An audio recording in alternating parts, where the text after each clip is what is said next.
Hello guys, कैसे हो आप लोग। तो उम्मीद है सब बहुत अच्छे होंगे यार, और सब अपने घर पे सेफ होंगे। और सबने पहले वाला लेक्चर मेरा कंप्लीट कर लिया होगा, यानी फिनिश कॉर्पोरेट गवर्नेंस कोड आप सब लोगों ने देख लिया होगा, रिवाइज कर लिया होगा। ठीक है ना। तो रिवीजन मैं नहीं करवा रहा हूं, उस लेक्चर में भी काफी टाइम करवा चुका था। आज का लेक्चर कोई ज्यादा लंबा नहीं जाने वाला, वही सेम 35-40 मिनट का ही लेक्चर होगा। और कोशिश करूंगा इटालियन कॉर्पोरेट गवर्नेंस कोड और हमारा जो इसके अंदर Japan stewardship code, principles responsible for institutional investors, हम लोग इसके अंदर कवर करेंगे। तो लड्डू सी चीज है, बच्चों वाली चीज है, कोई मतलब इसके अंदर ज्यादा पैनिक नहीं लेना है। अच्छा, इतना लिखना भी नहीं है इसके अंदर जितना हमने वहां किया था ना फिनिश कॉर्पोरेट गवर्नेंस कोड के अंदर, तो इतना हमें यहां लिखना भी नहीं है। तो ध्यान दो थोड़ा सा गाइस। सर आज के दिन में हम स्टार्ट करते हैं इटालियन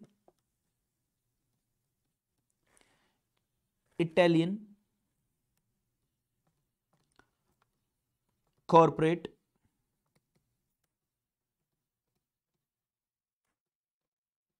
गवर्नेंस कोड। ठीक है।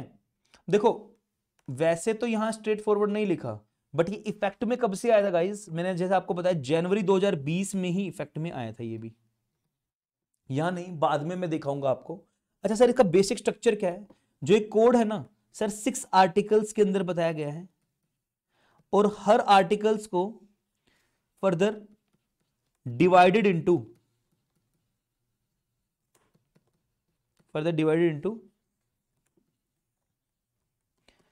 प्रिंसिपल्स के अंदर भी, और रिकमेंडेशंस के अंदर भी। रिकमेंडेशन इज लाइक बोलते हैं ना एनोटेशन, एक्सप्लेनेशंस। सर प्रिंसिपल्स के अंदर तो बताया, क्या बताया प्रिंसिपल्स के अंदर, मैंने पहले भी आपको बताया था लास्ट लेक्चर में भी। Define the objectives of good corporate governance, या corporate governance, good corporate governance से लिख दो, objective of good corporate governance. Sir recommendations ने क्या बताया, रिकमेंडेशंस ने बेसिकली क्या किया सर, रिकमेंडेशंस ने रिकमेंडेशन इंडिकेट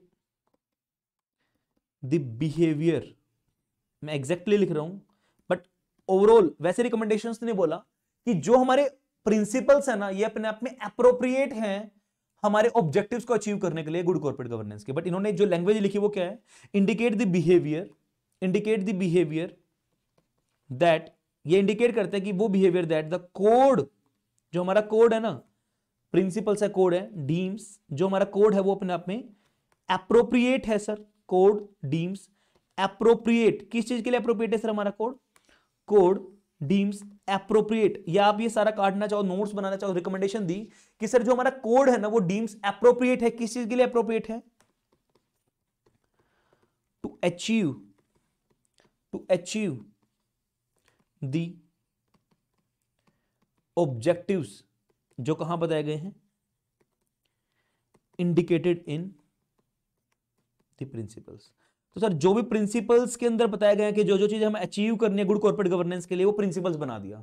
लाइक हमने ओईसीडी में पढ़ा था ना, role of stakeholders, sir वहां स्टॉक मार्केट इंटरमेडियरीज हमने पढ़ा था ना वहां पे भी। तो वो जो 6-7 जो ओईसीडी प्रिंसिपल्स जो हमने आर्टिकल्स पढ़े थे, तो उन्होंने वही बोला है कि उनको फर्दर प्रिंसिपल्स, और प्रिंसिपल हर एक प्रिंसिपल का ऑब्जेक्टिव है एक गुड कॉर्पोरेट गवर्नेंस करने का। उसी तरीके से सर रिकमेंडेशंस दी कि जो हमारा कोड है ना वो अपने आप में अप्रोप्रिएट है, सो दैट सर जो प्रिंसिपल्स के ऑब्जेक्टिव है उनको हम अचीव कर पाए। तो ओवरऑल जो कोड है वो अप्रोप्रिएट है। और फर्दर रिकमेंडेशंस के अंदर ना आपको बताया गया है कि सर ये हमारे वॉलेंटरली हैं, आप चाहो तो इसको अप्लाई करो, और अगर आप अप्लाई करते हो तो कॉर्पोरेट गवर्नेंस जो रिपोर्टिंग करेंगे उसके अंदर आपको बताना होगा, एक्सप्लेन करना होगा। ठीक है ना। अभी बताता हूं, इतना समझ में आया।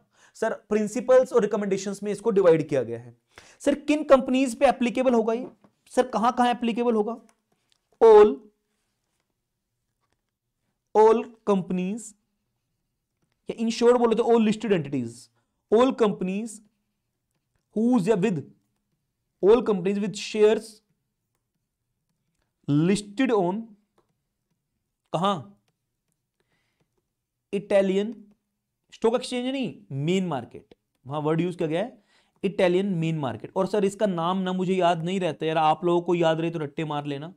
इटालियन मेन मार्केट में उन सारी कंपनीज पे जिसके शेयर्स कहां लिस्टेड होंगे, इटालियन मेन मार्केट पे। और सर इस इटालियन मेन मार्केट का नाम क्या डाला गया है, मैं पेन चेंज करके लिख देता हूं, आप लोग भी लिख लो कि अब तक याद हो ही जाए।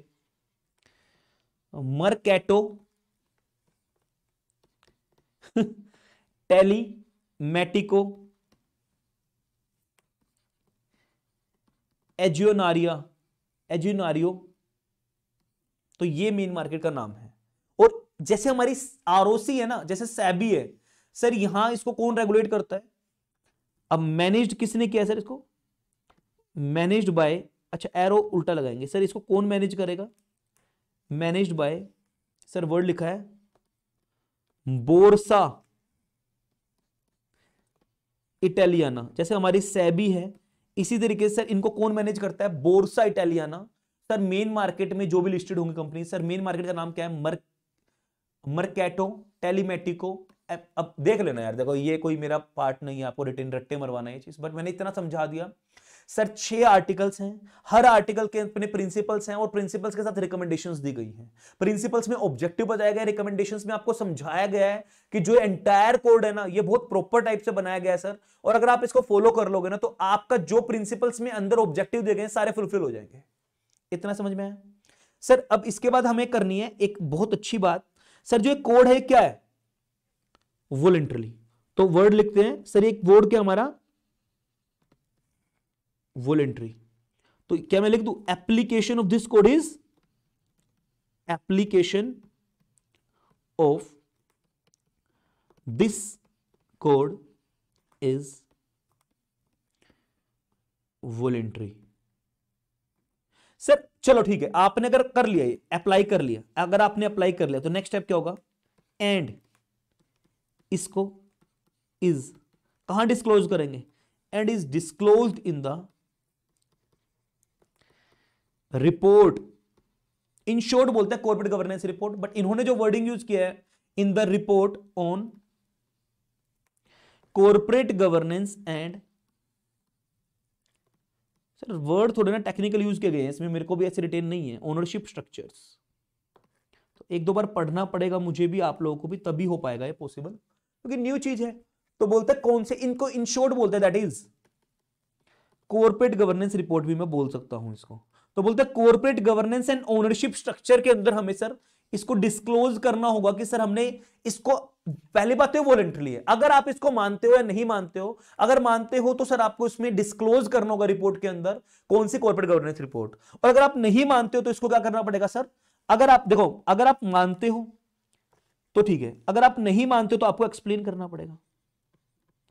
सर वहां एक्सप्लेन कर दो आप कि हम क्यों नहीं मान रहे। एक और बात बता दूं, इस कोड को अप्लाई करना ना बहुत फ्लेक्सिबली है, बहुत फ्लेक्सिबल है इस कोड को, मतलब कोई जरूरी नहीं है जैसा लिखा वैसे अप्लाई करो, अपने अकॉर्डिंगली थोड़ा मोल्ड भी कर सकते हो। तो फ्लेक्सिबिलिटी, नचीलापन है इस कोड के अंदर, और प्रोपोर्शनैलिटी भी है, मतलब पूरा का पूरा नहीं लगाना चाह रहे हो, कुछ पोर्शन जो आपके ऊपर फिट हो रहा है वो भी लगा सकते हो। तो बोलते हैं application of this code is flexible. तो बोलते हैं, मैंने चुन चुन के आपको पॉइंट लिखवा रहा हूं, एक जगह जो होने चाहिए, एप्लीकेशन ऑफ द कोड, मतलब द कोड का मतलब तो समझ गए ना, Italian corporate governance code is क्या है, किस प्रिंसिपल पे बेस्ड है, based on the principles of, बहुत ध्यान से बच्चों, फ्लेक्सिबिलिटी। सर ये नहीं है कि अपनी सहूलियत के अकॉर्डिंग उसको मोल्ड नहीं कर पाएंगे, कर लो जैसे सेक्रेटरी स्टैंडर्ड्स, एंड प्रोपोर्शनैलिटी, इसके बारे में जिक्र करेंगे अभी, प्रोपोर्शनैलिटी के बारे में टेंशन ना लो, बस 2-3 मिनट के बाद आने वाला है। प्रोपोर्शनैलिटी का मतलब तो आपको पता होगा ना, इन पार्ट्स, भाई अप्लाई कर रहे हो टुकड़ों में भी कर सकते हो, आपको बताना होगा कि सर मैंने जो अप्लाई किया ना वो कौन सी कंपनी के ऊपर अप्लाई किया है। प्रोपोर्शनल एप्लीकेबिलिटी का मतलब, सर ये मैं लार्जर कंपनी के लिए बनाए गए थे, अब ये मेरी स्मॉल पे लगते ही नहीं है तो मैं क्यों लगाऊं, तो इसलिए सर क्योंकि मैं स्मॉल कंपनी हूं इसलिए मैंने इस प्रोविजन को अप्लाई नहीं किया। सर मैं अदर देन लार्जर कंपनी हूं, मैं लार्जर कंपनी हूं तो उन रिकमेंडेशंस को मैं अप्लाई करूंगा, अगर अदर देन लार्जर हूं तो उस तरीके से करूंगा। सर मैनेज एक ऐसी है sir, connected with companies with बोलते वर्ड आता है कॉन्सेंट्रेटेड ओनरशिप है। अगर मेरी कंपनी की कॉन्सेंट्रेटेड ओनरशिप है तो उसके ऊपर अलग टाइप के प्रिंसिपल्स लगेंगे। फ्लेक्सिबल है, प्रोपोर्शनेटली लगेंगे। अच्छा, आपने अप्लाई कर लिया और कोई ऐसा प्रिंसिपल्स है, रिकमेंडेशंस है जिसको आप अप्लाई तो कर रहे हो बट सर्टेन चेंजेस, बोलते हैं ना सर्टेन डेविएशंस के साथ, तो आपको बताना पड़ेगा, रीजन देने पड़ेंगे। सर हाउ आपने ये क्यों नहीं अप्लाई किया, आपने उसके बदले में कोई और बेस्ट प्रिंसिपल अप्लाई किया तो वो बताना पड़ेगा कि वो क्यों बेस्ट है और कब उसको अप्लाई करोगे। अच्छा, आपने कोई प्रिंसिपल अप्लाई करना बट आज नहीं करना, फ्यूचर डेट में करना है, तो आपको बताना पड़ेगा सर किस दिन से अप्लाई करेंगे और कौन सा बेस्ट तरीके से अप्लाई किया जाएगा। तो वो सारे बोलते हैं रीजन फॉर डेविएशंस, चेंजेस के भी वजह बतानी पड़ेंगी, ग्राउंड्स बताने पड़ेंगे, क्योंकि सर अल्टीमेट ऑब्जेक्टिव है बेस्ट गवर्नेंस प्रिंसिपल्स देना, बेस्ट कॉर्पोरेट गवर्नेंस करना। बट अगर आप इन प्रिंसिपल्स को यूज करके या इनके अलावा अगर बेस्ट कर रहे हो तो बेस्ट है, इनसे भी बेस्ट अगर आप अपने बना रहे हो तो बनाओ ना, किसने मना किया है। बोलते लो को जितना कंप्लाई करो उतना अच्छा है। तो वही चीज को माइंड में रखते हो, सिर्फ फ्लेक्सिबिलिटी और प्रोपोर्शनलिटी लेके आए, और इसी चीज को मैं आगे दिखाऊंगा भी आप लोगों को। अच्छा, फिर ना क्या बोला गया, एक चीज और ध्यान रखना यार, इधर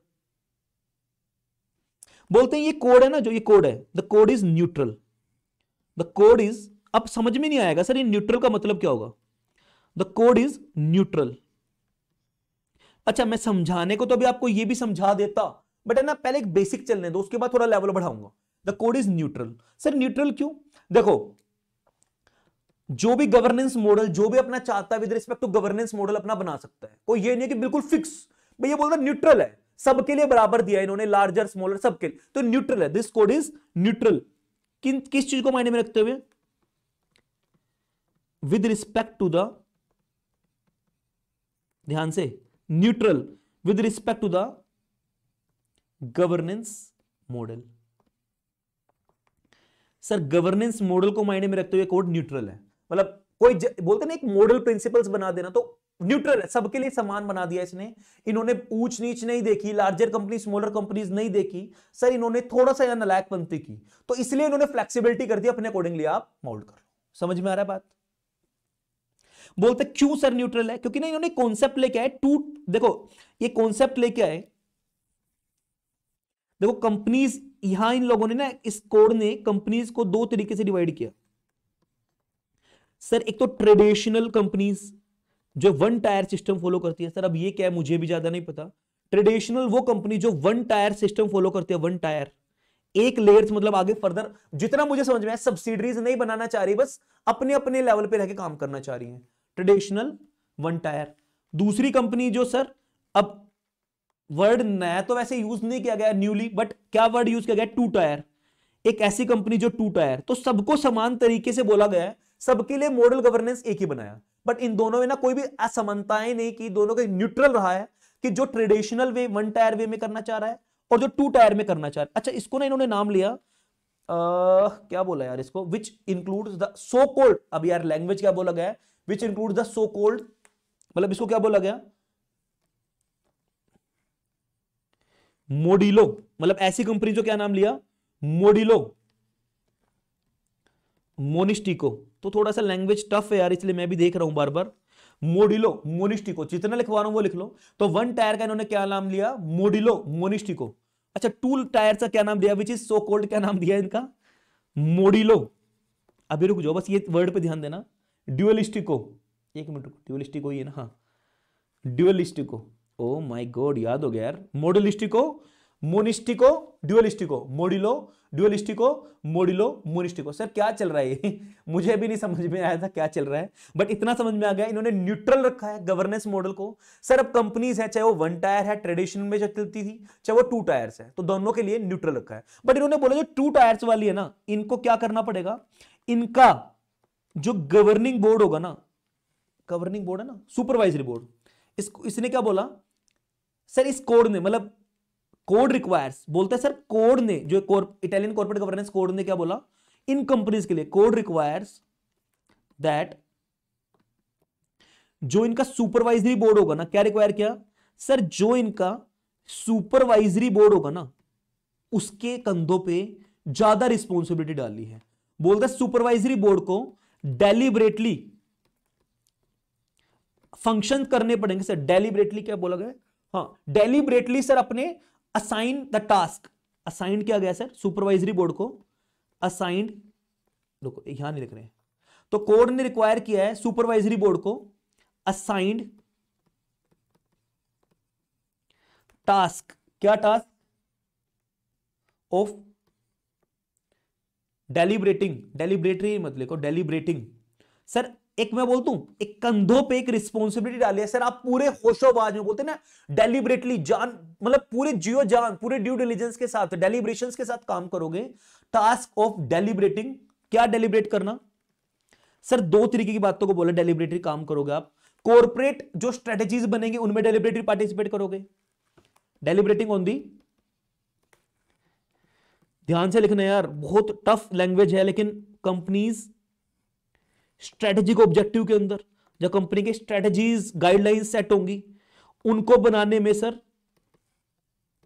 आप ध्यान दोगे, कंपनी स्ट्रेटेजिक गाइडलाइंस और ट्रांजैक्शंस जो चलेंगी बड़ी बड़ी, बोलते हैं ना टेक ओवर, मर्जर और ट्रांजैक्शंस ऑफ स्ट्रेटेजिक इंपॉर्टेंस, ऐसी ट्रांजैक्शन जो एक स्ट्रेटेजीज के लिए बहुत जरूरी है, वो जो ट्रांजैक्शन परफॉर्म होंगी सर, उनके ऊपर आप पूरा डेलिब्रेशन रखोगे, मतलब पूरी देख रेख, पूरी पकड़ रखोगे, स्ट्रेटेजिक जो इंपॉर्टेंस, बोलते बड़ी बड़ी मेजर कॉर्पोरेट डिसीजंस के अंदर आप पार्टिसिपेट रखोगे अपना, उसके अंदर भूल के भी आप अपने दिमाग को नहीं लाओगे, बोलते हैं इन जनरल न्यूट्रल है। बट कोड ने क्या बोला सर, जो 2 टायर्स वाले ना, उनके लिए हम सुपरवाइजरी बोर्ड के कंधों पे और ज्यादा डेलिब्रेशंस, बोलते रिस्पॉन्सिबिलिटी डाल रहे हैं कि सर जो कंपनी की गाइडलाइंस देखी जाएंगी, कंपनी की स्ट्रेटेजिक गाइडलाइंस बनाई जाएंगी, और जो भी इंपॉर्टेंट ट्रांजैक्शन, स्ट्रेटेजिक ट्रांजैक्शन होंगी, उनको आप डेलिब्रेटली परफॉर्म करोगे। और आगे बढ़ते हैं जी, फिर बोलता है सर जो कोड है ना, देखो ऐसे याद करवा जाऊंगा खेल खेल में, पेन चेंज कर रहा हूं कि मिक्सअप ना हो। फिर बोलता है जो कोड है ना, वो कैसे अप्लाई करना है, कुछ रह तो नहीं गया ना बीच में मेरा आपको समझाने का, नहीं जी, ध्यान दो इधर,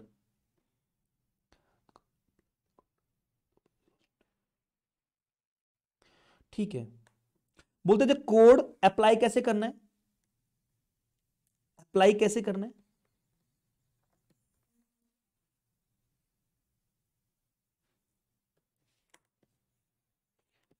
जो प्रिंसिपल्स है ना, उनको कोशिश करो सब्सटेंस ध्यान रखो, मतलब जो उसमें कहना चाह रहे हैं उसको फॉलो करो ओवर फॉर्म, किस तरीके से लिखा है, कहां लिखा है वो नहीं, उनसे क्या इंटेंशन, बोलते ना किस फैब्रिक का बना है, वो आपने क्या पहना है वो मैटर रखता है, ब्लेजर पहना है बट किस फैब्रिक का पहना है वो इतना मैटर नहीं रखता। तो लैंग्वेज उसमें जो भी यूज की गई है ठीक है, गलत है, बट उससे इंटेंशन जो निकल के आने ना, सब्सटेंस की तरफ ध्यान दो, किस तरीके से बनाया गया वो ध्यान मत दो। तो प्रिंसिपल्स सब्सटेंस और फॉर्म, सब्सटेंस को ध्यान रखना है, फॉर्म को नहीं। एंड रिकमेंडेशंस के लिए क्या बोला गया, किस तरीके से अप्लाई करना है सर, हमें जो रिकमेंडेशंस है ना वो कंप्लाई और एक्सप्लेन बेसिस, मैंने आपको बताया था सर, रिकमेंडेशंस क्या बोलती हैं, या तो इनको कंप्लाई करो, रिकमेंडेशंस बोलती है तो कंप्लाई करो, या फिर सर कंप्लाई नहीं करो तो एक्सप्लेन करो उस चीज को, आप कंप्लाई और एक्सप्लेन बेसिस पे चलेंगे सर।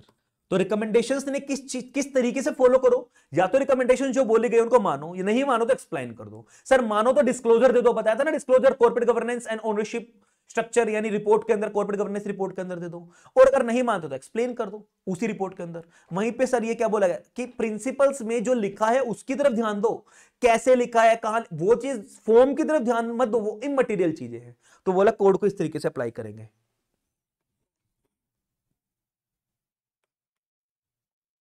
बोलते जो कंपनीज कोड को, इधर ध्यान दो, बहुत ध्यान से यार, बहुत ध्यान से, चीजें ऐसे रिटेन हो जाएंगी।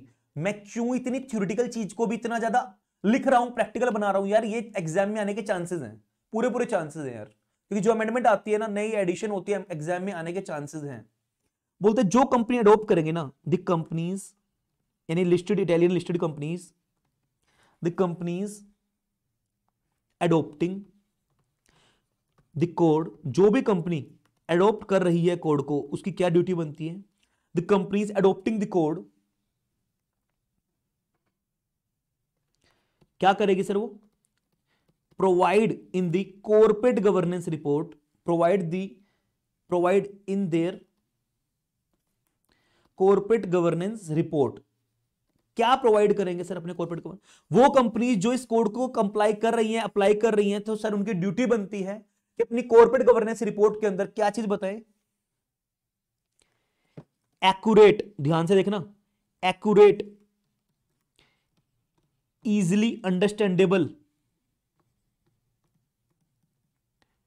सर वो कंपनीज जो इसको अप्लाई कर रहे हैं इस कोड को, पहली बात तो वॉलंटरली है, अगर आप अप्लाई कर रहे हो तो आप अपनी कॉर्पोरेट गवर्नेंस रिपोर्ट के अंदर क्या बताओगे, एक्यूरेट, इजिली अंडरस्टैंडेबल, और क्या लिखोगे सर, एग्जॉस्टिव, जो बता रहे हो सर एग्जॉस्टिव लेवल पे जाके बताओ चीजों को, एंड बोलते सर कंसाइज करके क्या दो, एक्यूरेट, इजिली, कंसाइज क्या दो, इंफॉर्मेशन को। कौन सी इंफॉर्मेशन को, मजा आ जाएगा sir, on, information on how, बहुत ध्यान से देखना यार, हम किस तरीके से इस कोड को अप्लाई कर रहे हैं, how the code is applied, sir हमने किस तरीके से इस कोड को अप्लाइड किया है, क्या पूरा का पूरा किया है, कुछ चेंजेस करके किया है, how the code is applied. तो पहली चीज तो उन्होंने क्या बोली सर, इंफॉर्मेशन एक्यूरेट देंगे, कंसाइज देंगे, एग्जॉस्टिव देंगे, इजीली समझ में आए उस भाषा में देंगे इंफॉर्मेशन को कि किस तरीके से सर हमने कोड को अप्लाई किया है, how the code is applied. फिर हमने क्या बोलना है सर, इसी के आगे बोलूंगा, बोलते हैं और इसके अंदर क्या इंफॉर्मेशन देंगे सर, डिस्क्लोजर देंगे, disclosure of, disclosure how they have, same ही है वैसे तो, specifically, how they have specifically applied the code principle, almost same ही बात है, ऑलमोस्ट सेम ही बात है, मेरे अकॉर्डिंग काट ही दो, मतलब बुक में भी कटवा ही दूंगा मैं यार, फालतू फंड में उसको और पॉइंट बढ़ाना, information how the code is applied इतना लिख के छोड़ दो, फालतू फंड में ना बातें बढ़ानी नहीं है यार, कंटेंट बढ़ाना नहीं, फिर एग्जाम भी रिटेन करने में दिक्कत आएगी। एक पॉइंट आएगा यहां, ये काट सकते हैं, इसको काट देना यार, मैं भी ना अपनी इसमें काट देता हूं कि बाद में ना फिर फालतू में यार,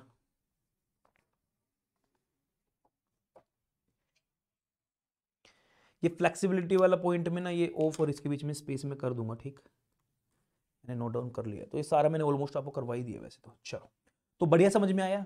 तो बोलते हैं कंपनीज जो अडॉप्ट कर रही है कोड को, उनकी ड्यूटी बनती है कि सर वो अपनी कॉर्पोरेट गवर्नेंस रिपोर्ट के अंदर accurate, easily understandable, concise, exhaustive information दे किस पे, on how the code is applied.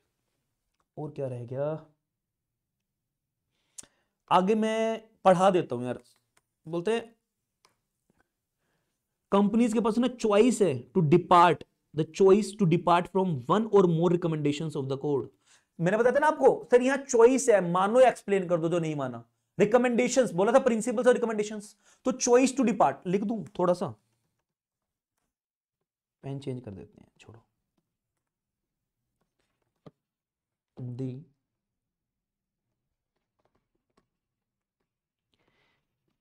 company has choice to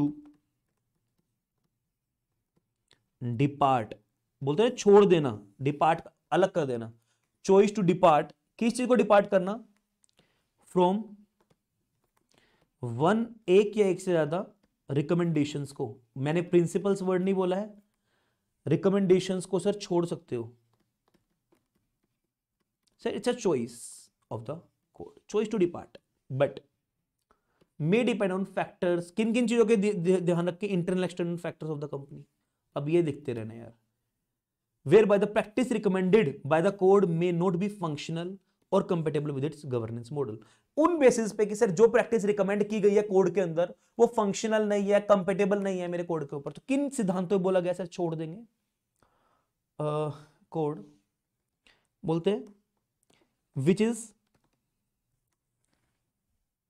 is not be functional, उनको छोड़ दो ना जो फंक्शनल नहीं है और कंपेटेबल नहीं है, कंपेटेबल विद इट्स जो हमारा गवर्नेंस मॉडल है उसके साथ, तो सर हम छोड़ सकते हैं, न्यूट्रल लेवल से भी कोड, तो सर जो रिकमेंडेशंस हैं वो ना कंपेटेबल नहीं हो पा रही सर, हमारे स्ट्रक्चर को इंटरनल एक्सटर्नल चीजों को देखते हुए कंपेटेबल नहीं हो पा रहा। फिर क्या बोला गया, यहां थोड़ा सा ध्यान देना है, थोड़ा सा पढ़ने वाला काम है, तो जो काटने वाला आएगा वो मैं कटवा भी दूंगा, लाइक दिस पैराग्राफ काट देना है इसको। चलो इधर ध्यान दो, ये नोट्स बनाना है आपको अपनी कॉपी के अंदर, ऑल्दो मैं नहीं बना रहा हूं बट देख लो।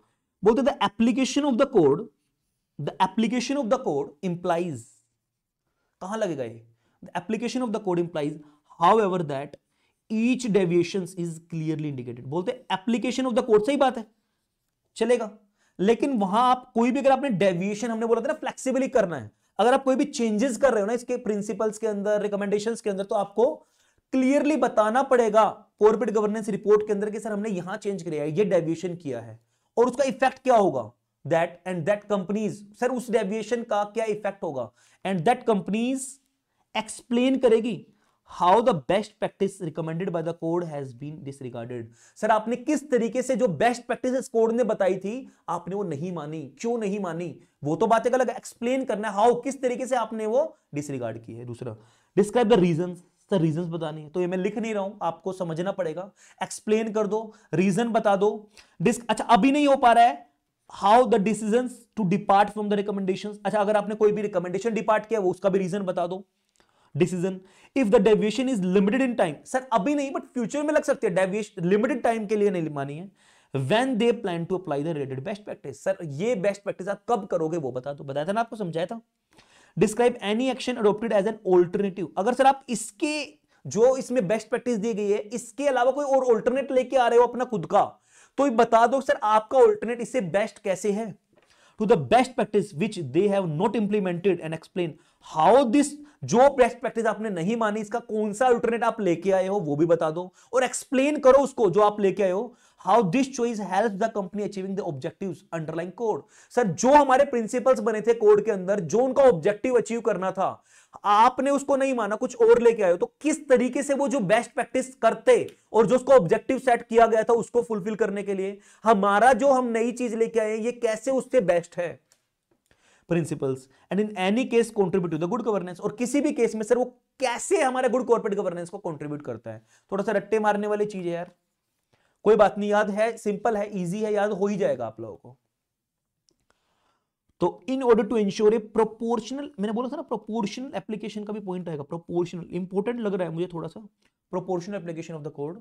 सम रिकमेंडेशंस आर मतलब आर्टिकुलेटेड कंपनीज, किस बेसिस पे सर हम करेंगे, कंपनी के साइज और ओनरशिप स्ट्रक्चर के बेसिस पे। तो बोलते हैं किस तरीके से हम बोल रहे हैं कि सर आप मानो या ना मानो, कंपनी का साइज देखते हुए, कंपनी का स्ट्रक्चर देखते हुए,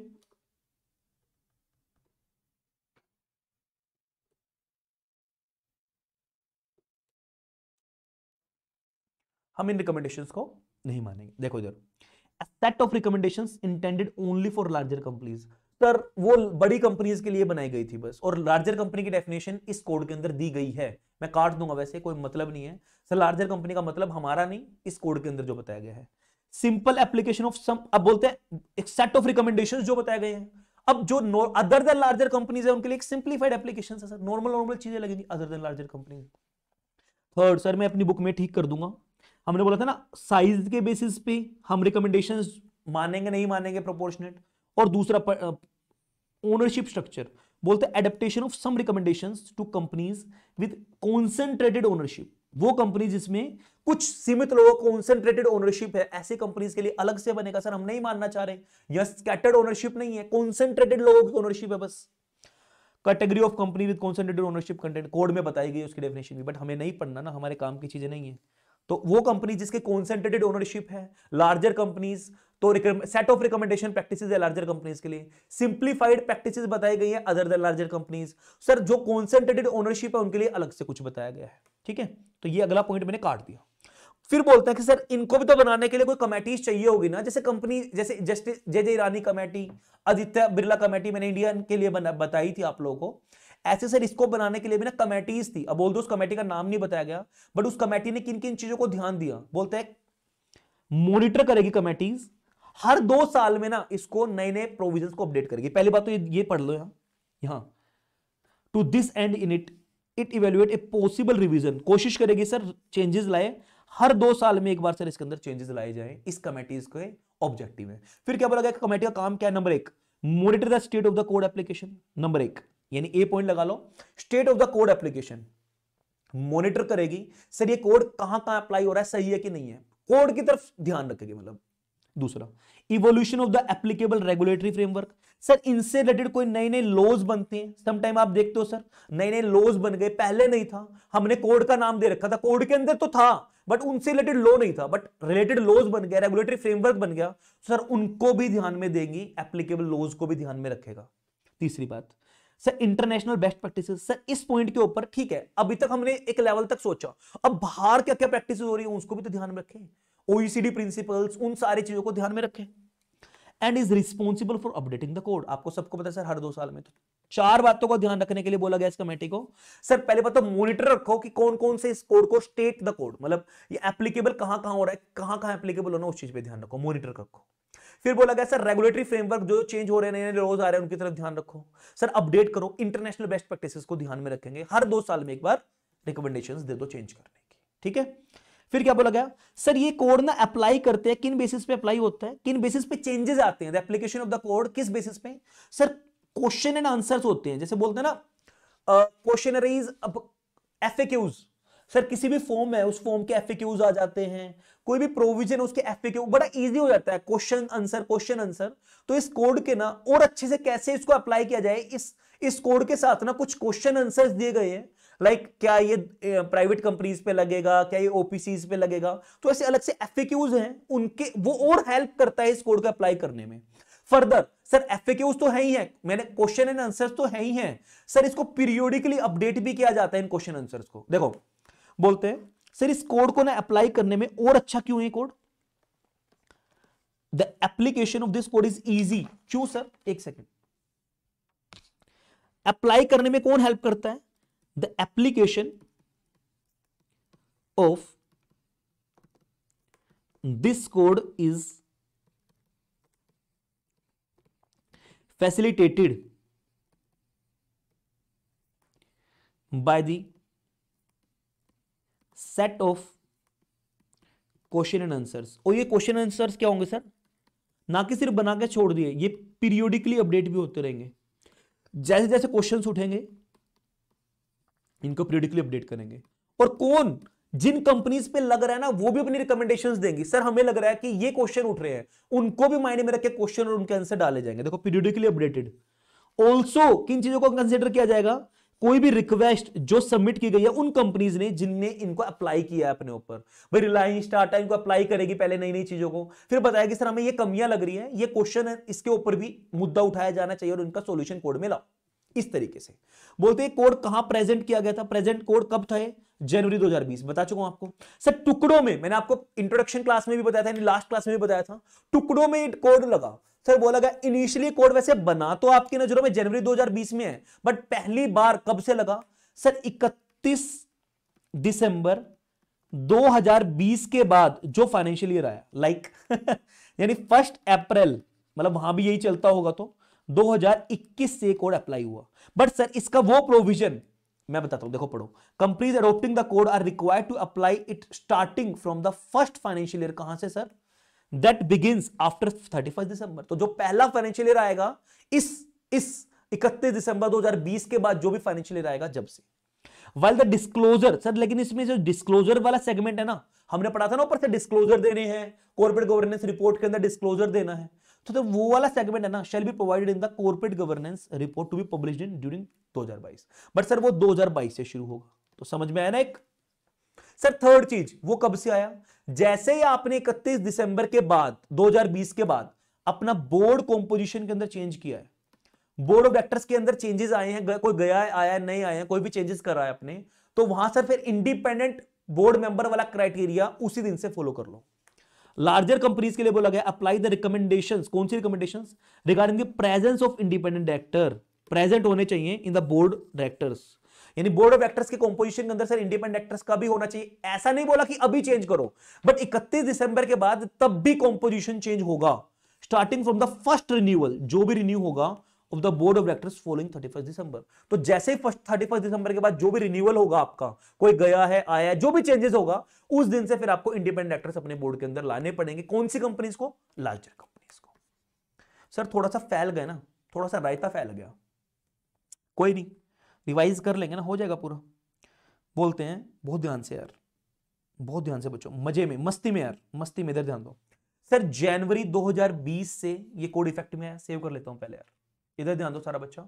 सर जनवरी 2020 से कोड इफेक्ट में आया, बट पहली बार एप्लीकेबल कब से हुआ सर? ये बोलते हैं 31 दिसंबर 2020 के बाद जो भी फर्स्ट फाइनेंशियल ईयर होगा वहां से। लेकिन सर एक प्रोविजन इसका जून 2022 से इफेक्ट में आएगा, कौन सा? डिस्क्लोजर देने वाला, जो डिस्क्लोजर का प्रोविजन। बट सर एक प्रोविजन इसका सर इंडिपेंडेंट बोर्ड मेंबर्स वाला जो प्रोविजन है वो कब से? जो भी फर्स्ट रिन्यूअल होगा ना आफ्टर 31 दिसंबर 2020 के बाद, तब से इफेक्ट में आएगा। इतना समझ में आया? सर ये जो कोड है ना, अब समझ में आ गया ना आपको? अब तक तो पढ़ने में यार ऐसा, लेकिन ये रिवीजन सबसे ज्यादा जरूरी है, पूरे लेक्चर से भी ज्यादा जरूरी है ये रिवीजन जो हम कर रहे हैं। सर 6 आर्टिकल्स हैं इस कोड के अंदर, जैसे ओईसीडी में आपने पढ़ा था ना 6, उसी तरीके से ही है, डिवाइड किया गया है जिसको सर प्रिंसिपल्स में और उसकी रिकमेंडेशंस। प्रिंसिपल्स बताते हैं ऑब्जेक्टिव जो इस कोड को अचीव करने में हेल्पफुल होंगे, रिकमेंडेशंस बताती है सर वो चीजें कि हमारा कोड अप्रोप्रिएट है उन ऑब्जेक्टिव्स को अचीव करने में। रिकमेंडेशंस, अच्छा रिकमेंडेशंस बोलती हैं सर आप कंप्लाई करो या एक्सप्लेन करो। मैंने आपको बता ही दिया था सर, रिकमेंडेशंस बोलती हैं सर आप कंप्लाई करो या आप एक्सप्लेन करो। अगर आप कंप्लाई कर रहे हो तो ठीक है, और उसकी डिस्क्लोजर भी दोगे सर आपने कैसे, how and in what sequence in particular way आपने इस कोड को अप्लाई किया, और अगर नहीं किया तो एक्सप्लेन करो क्यों नहीं किया। कहां? कॉर्पोरेट गवर्नेंस रिपोर्ट के अंदर। फिर मैंने बताया सर उन कंपनीज पे लगेगा जो इटालियन मेन स्टॉक मार्केट के अंदर, इटालियन मेन मार्केट पे जो लिस्टेड होंगी, सर उसको क्या नाम दिया? मर्केटो, टेलीमेटिको, एमिजो, अब देख लेना यार, एजियो नो लारनो पता नहीं क्या है, जिसको बोर्सा इटालियाना जो क्या करती है, मैनेज करती है। फिर बोलता है सर ये कोड जो है ना अपने आप में वॉलंटरी है सर, ये ध्यान देना इधर, वॉलंटरी कोड है। अब वॉलंटरी तो जरूर है, बट जो भी इसको अप्लाई करेगा उसको डिस्क्लोज करना होगा अपनी रिपोर्ट के अंदर। कौन सी रिपोर्ट के अंदर? Corporate governance report. बट क्या बोला गया है? Corporate governance and ownership structure report के अंदर, report on corporate governance and ownership structure, जिसको इन शॉर्ट बोल देंगे। कॉर्पोरेट गवर्नेंस रिपोर्ट के अंदर क्या करना होगा? डिस्क्लोज करना होगा, अगर नहीं मान रहे तो एक्सप्लेन करना होगा। फिर क्या चीज हमें बताना होगा? जो भी कंपनीज इस कोड को अप्लाई कर रही हैं वो कैसे करेंगी? फ्लेक्सिबल कर सकती है, प्रोपोर्शनेटली कर सकती हैं। सर प्रोपोर्शनेटली का मतलब मैंने आपको बताया किस बेसिस पे प्रोपोर्शन किया है, अब लिखो ना यहाँ, मैंने वहां क्यों नहीं लिखवाया, यहां लिखवाऊंगा। सर कॉर्पोरेट के साइज के बेसिस पे प्रोपोर्शनेट किया, और ओनरशिप स्ट्रक्चर था, क्या था? ओनरशिप स्ट्रक्चर के बेसिस पे। सर इसमें मैंने आपको बताया 2, larger companies other than larger companies. Sir larger companies पे कौन से अप्लाई होंगे? मैंने आपको बताया था ना वहां कौन से अप्लाई होंगे? स्पेसिफिक रिकमेंडेशंस, इनके लिए specific recommendations, set of specific recommendations आई इनके लिए। सर इसके लिए क्या थी? अदर देन लार्जर के लिए इसके लिए क्या था? Simplified application. सर सिंपल, कोई इनको अलग से कुछ नहीं है, सिंप्लीफाइड एप्लीकेशन हो जाएगा। सर ओनरशिप स्ट्रक्चर में मैंने क्या बताया था? कॉन्सेंट्रेटेड, क्या कौन सी companies? Company with concentrated ownership, वो कंपनीज जिसमें कुछ चुनिंदा लोगों के हाथ में ओनरशिप होगी, स्मॉल लाला टाइप कंपनीज, कॉन्सेंट्रेटेड ओनरशिप, तो उनके लिए अलग से सर इन्होंने प्रोविजन। प्रोपोर्शनेटली सर वो अप्लाई कर सकते हैं। फ्लेक्सिबिलिटीज का मतलब मैंने आपको बता ही दिया, पूरा कोड अप्लाई कर लिया, लेकिन कुछ डेविएशन अगर आप उसके अंदर कर रहे हो तो मैंने आपको बताया था ना वो 3-4 पॉइंट एक्सप्लेन करोगे कि वो डेविएशन क्या है, रीजन बताओगे, अगर फ्यूचर डेट में टाइम आना है तो बेस्ट टाइम बताओगे, अगर आपने कोई ऑल्टरनेट यूज किया तो वो बताओगे। रिवाइज हो गया, आगे बढ़ो। सर ये कोड ना न्यूट्रल है, neutral in context of governance model, sir सबके लिए एक है। फिर उन्होंने बताया हम कंपनी को ना 2 पार्ट में डिवाइड करते हैं, 1 टायर यानी जो ट्रेडिशनली चलती थी मोडिलो मोनिस्टिको, और 2 टायर सर मोडिलो ड्यूलिस्टिको। सर ये कोड बोलता है जो सुपरवाइजरी बोर्ड है ना ड्यूअल 2 टायर वाले का, उसके और डेलिबरेटली नई रिस्पॉन्सिबिलिटीज देता है और बोलता है सर आप है ना जो भी स्ट्रेटेजिक गाइडलाइंस बन रही होंगी, जो इंपॉर्टेंट ट्रांजेक्शन स्ट्रेटेजिक ट्रांजेक्शन हो रही होंगी, उनमें आप डेलिबरेटली पार्टिसिपेट करोगे। फिर ये कोड क्या बोलता है, ये कोड अप्लाई आप करोगे ना, कैसे अप्लाई करोगे, प्रिंसिपल्स को तो कोशिश करो कि सब्सटेंस पे ध्यान देंगे, फॉर्म पे ध्यान नहीं देंगे, रिकमेंडेशंस को कंप्लाई और एक्सप्लेन बेसिस पे, मैंने ऊपर भी बताया हम इसको कंप्लाई करेंगे। फिर हमने बोला सर जो कोड है ना, जो कंपनी है जो भी इसको अडॉप्ट करेगी, वो अपनी कॉर्पोरेट गवर्नेंस रिपोर्ट के अंदर डिस्क्लोजर किन चीजों की इंफॉर्मेशन देगी, कौन सी information accurate, easily understandable, concise, exhaustive information देगी, how to explain the code, specifically बताएगी सर कैसे हमने अप्लाई किया। सर अगर आप चाहो तो कुछ रिकमेंडेशंस को डिपार्ट भी कर सकते हो, वो आपकी चॉइस है, इंटरनल एक्सटर्नल फैक्टर्स को देखते हुए आप डिपार्ट कर सकते हो। बट सर अगर आप करते हो तो क्या बताओगे, सर ये फैक्टर्स हमारे लिए कॉम्पिटेबल नहीं था, हमारे स्ट्रक्चर को देखते हुए कॉम्पिटेबल नहीं था, हमारे मॉडल को देखते हुए कॉम्पिटेबल नहीं था। इस कोड को अप्लाई करना क्यों ज्यादा इजी है, क्योंकि सर इस कोड के साथ ना कुछ क्वेश्चन एंड आंसर फैसिलिटेट यानी ऐड किए गए हैं और उनको टाइम के साथ साथ अपडेट भी किया जाता है। जिन कंपनीज पे लग रहा है वो भी अपनी अपडेशन इस पे देती है। और स्टार्टिंग में मैंने इसका लास्ट का मैंने बता ही दिया था किन किन फेजेस में इसको हमने अप्लाई किया है। ओ माय गॉड सर, इससे ज्यादा जान निकाल के दे दूं पक्का, और क्या करें यार, क्या थ्योरी को और कैसे इंटरेस्टिंग बनाऊं, आप बता दो यार इससे बेस्ट। बट प्लीज अपने रिव्यूज जरूर देना यार, मतलब बहुत मेहनत लगती है यार इस तरीके से कॉन्सेप्ट बनाने में। एक 20 मिनट की वीडियो अलग से बना दूंगा, एक 20-25 मिनट की वीडियो अलग से बना दूंगा। मैं नहीं चाहता हूं ये थ्योरीज वाले में आप लोगों को कंफ्यूज करना, ठीक है। वही 40-45 मिनट की ये वीडियो बन गई। नेक्स्ट वाला थोड़ा सा छोटा सा है, जापान स्टीवर्डशिप कोड, ऑल्दो है कुछ नहीं, वो भी छोटा सा है, बट एक अलग से वीडियो बना दूंगा उसकी, कोई बात नहीं, ठीक है।